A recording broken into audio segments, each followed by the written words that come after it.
Hey team, look, I am so thankful for all of you. Without our volunteers, student ministry would not be possible here at City Church.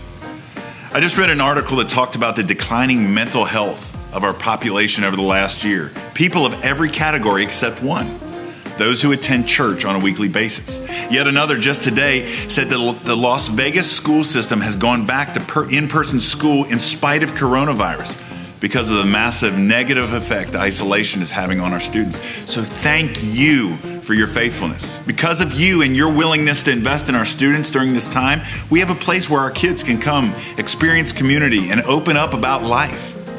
Speaking of our students, has a teenager ever told you something that you discovered later was not quite true?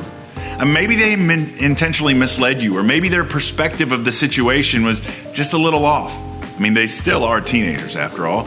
And if you're in a position where teenagers are often confiding in you, asking for advice, or telling you about their lives, you are filling such an important role.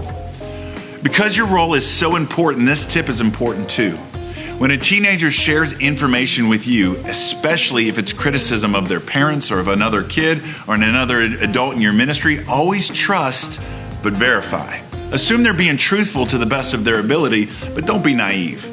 Trust is important because if teenagers don't feel trusted, they may not open up to you again. But if you trust implicitly and never verify your assumptions, you probably won't be able to give them guidance that they really need. So here's the tip. Trust the teenagers who confide in you, but put checkpoints in place to help you verify what they tell you. Ask questions, be discerning, and slow to jump to conclusions. Try to get both sides of the story. But there's one exception to this. If a student shares that they or someone they know is being harmed or harming themselves or harming others, that's not up to you to verify. Report that immediately, and we'll make sure that the professionals verify it. Look, once again, I'm so thankful for all of you. Do me a favor, mark down February 17th on your calendar. That night, we're going to host a parent meeting right here in the Student Center. We're going to take a week off from Youthquake in order to have a conversation with our families. And I'd love for you guys to be there as well. God bless you guys. We'll see you soon.